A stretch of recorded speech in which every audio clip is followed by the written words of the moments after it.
we need to stand up and say no. And we need to stand up to Time Magazine and the New York Times and countless other mainstream publications that have all called in the last month for a net ID to be able to get online, who've called for internet taxes, who've called for taxes and regulation on talk radio, because they can't just ignore the internet. They can't fund COINTELPRO and Pentagon disinformation to have us all infight with each other. They've done all that and it's not working. So now they want to incrementally shut it down. They want to force things onto Internet 2, the safe internet, as the UN and a Microsoft executive said. Then you'll have the old internet, they claim. But if you really read Internet 2 Consortium meeting minutes, they plan to force everybody over to the new internet, where you have a subdomain with a major carrier who can shut you down whenever they want. And then they're going to incrementally shut down the old web and use this cybersecurity legislation to restrict free speech.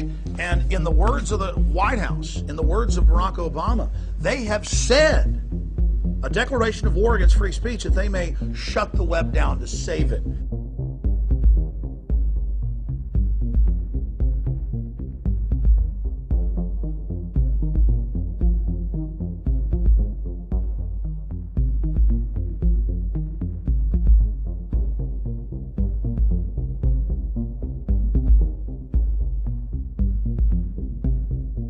In the words of the White House, in the words of Barack Obama, they have said a declaration of war against free speech, that they may shut the web down to save it during some staged false flag cyber attack they launch.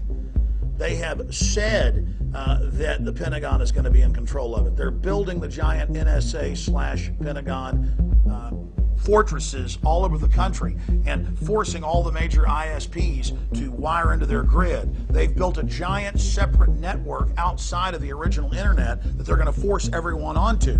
This is happening. IT professionals everywhere are discussing it. CNET News is exposing it. Mother Jones, back in April of last year, almost a year ago, should Obama control the internet? A new bill would give President emergency authority to halt web traffic and access private data. Time Magazine pushes draconian internet licensing plan. Death of the internet. Censorship bills in UK, Australia, US aim to block undesirable websites. One of their main targets is WikiLeaks. It's being banned everywhere because it exposes government corruption. Obama information czar calls for banning free speech. And I've got his quotes here from the paper that Cass Sunstein wrote a year and a half ago. Quote, government might ban conspiracy theorizing. That's any criticism of government. That's anything outside their tiny orthodoxy. He lists saying that man-made global warming isn't real as a bannable offense. He lists saying that a little bit of sunlight is good for you is a conspiracy theory and should be banned, when all the major studies show it's good for you. He says government might impose some kind of new tax, financial or otherwise, on those who disseminate such theories. I mean, folks, this is what they're saying. This is really happening. Police want backdoor to web users' private data without warrants. CNET News under cybersecurity. This is all going on. We are being censored right now. Do you understand? It's happening. Italy, England, Canada, the US, Australia, New Zealand are all implementing this incrementally right now. Today it's the ISPs, but the ISPs are building in partnership with the government. It says private corporate partnerships where they hack up different sectors of the web and that they will be able to police and do whatever they want, recruiting giant youth squads to serve in homeland security facilities, countering disinformation, countering lies about the government. CENTCOM admits they're doing this. Stop living in denial. This is happening. What do we do about it? You call the Senate. You tell them, do not implement this draconian bill. The Senate version's even worse. Kill the Cybersecurity Act. Understand that our government's been caught staging false flag after false flag.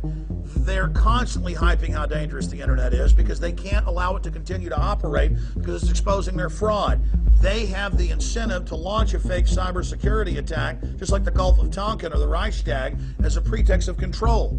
Support the free internet now while you still have it. Appreciate sites like WikiLeaks and Infowars.com and the Electronic Frontiers Foundation and what it's doing. Support sites like Cryptome. All of these sites are under attack on record. Many of them are being raided by the FBI. They don't want the people standing up against what they're doing. And they are testing the people's resolve right now. They are pushing the borders of what they can get away with. They're sending up trial balloons. Now is the time to let them know we are not going to let more oppressive laws that even communist China has installed take place here in the United States and in Europe. Out of the gates, they're proposing more oppressive systems than what China even has. And that's mainstream news. It's happening, ladies and gentlemen. If you think you're being raped by big government right now, they haven't even gotten started. We need to keep the internet free. We're also going to be developing plans to create printable newspapers, DVD distribution, other systems to get around all of this. But in the end, we're up against classic tyranny, and it doesn't look good. So please spread this video. Please spread the articles we've written. Please make your own videos and analyze the attacks on the internet. If we don't stand together, we're all going to hang separately. God bless you all.